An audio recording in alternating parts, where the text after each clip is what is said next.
What's going on, guys? This is ANCAP24 from Playbook.gg, and today we're back with the part 2 of our gun tight slot open formation that was requested by Black Phoenix. Now, if this is the first time checking out our channel and you want to win more games playing Madden, hit that subscribe button below.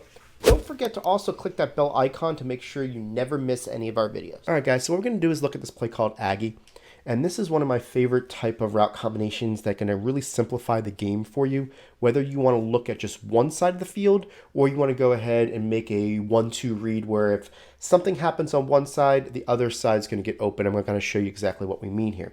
So what we're going to do is we want to be on the short side of the field when it comes to your running back. So you got to, basically a 2x2 set. You want the running back to be to the short side. We're going to block the running back. We're going to put the Y on a fade. And then we're going to motion this guy out and put him on a comeback. And we'll get to that a little bit later why we do that. The first route you're going to look against is on cover 2.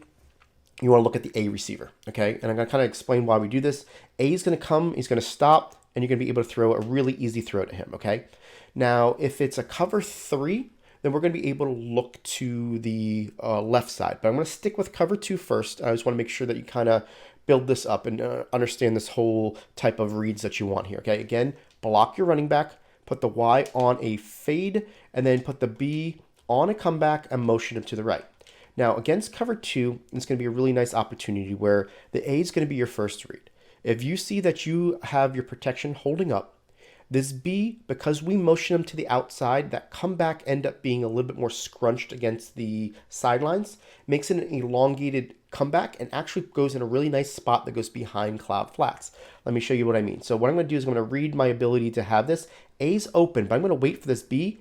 I'm going to wait there, and you can see how he's going to get wide open against cloud flats.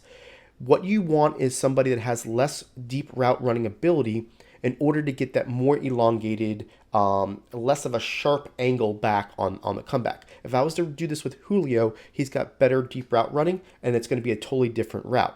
Now, what I want to show you here is if somebody's playing hard flats, okay, you can definitely go ahead and always hit this comeback as well. But what I like to do is actually look to the right, see if I read the cloud flat or anyone who's in that seam. If they come down the line of scrimmage, if I see any player come down the line of scrimmage, I'm actually going to hit this X route, which is an amazing route to the wide side of the field because if you look at its angle. So I'm going to look to the right. You're going to see that it's more hard flats. Now I'm going to be able to throw this ball to the side and have an easy completion. So it's definitely a 1-2 punch. What I'm going to do is I'm going to flip this play, and I'm going to show you the difference between Julio's route, okay? Now, this route with Julio, if I put him on a comeback route, it's much sharper. See what I mean by sharper? It comes, once it goes to its peak, it comes back really quickly. It does elongate the route, so that helps. And this is actually going to be something against cover 3 hard flats that's going to work better. But I'm going to show you against cover 2 first, okay? Just so you can see that you don't want this route against cover 2 because he's going to come back too quickly and he's going to change the space correlation that you want. So here, if you go against cover 2, you can still see that you got the A, right? But if you're waiting for this X, see how the other guy played him?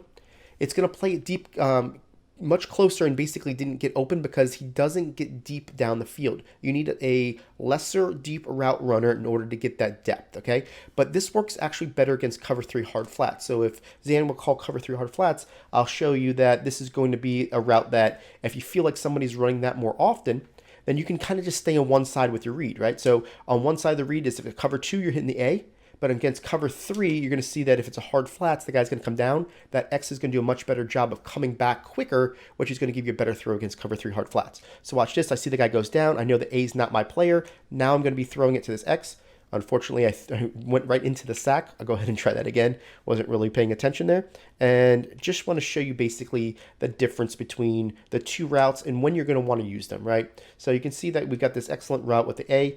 So I can go and look on one side of the field and know if it's cover 2, I'm hitting the A. If it's cover 3 hard flats, then I'm going to go ahead and hit this X. So again, I'm going to go ahead here, see how the guy stops. Now I'm going to be able to throw to this guy right here on the comeback that has the sharper turn. So that's really why we like this play, whether you want to go ahead and just go and use this as a great cover 2 beater and keep your eyes on one side of the field, or if you want to go ahead and use that cover 2, cover 3 combination where you're looking one way and then knowing the other side is going to be open, it's going to be a lot of stress on the defense to be able to cover both sides of the field where the user is really, in his mind, wanting to cover the middle of the field. So again, guys, this is just another route combination that we like to put in as kind of a base play to really see what your defense wants to do to make the adjustments. And once they make the adjustments, that's when you go to the other plays and say, you know what, if that's the adjustment you've got to make to stop this play, then I'm going to beat you with this, and this as compliments. So we appreciate you guys, and we'll come back on tomorrow's video where we're going to show the third part of this mini scheme on something that's going to be another kind of cloud flat manipulation that is going to lose the zones and make them disappear. Now, if you like this video, go ahead and hit that subscribe button and make sure you check out these videos below for the most helpful Madden tips. If you're looking to learn from the best players in the world, head over to www.playbook.gg for the most detailed game plans in Madden.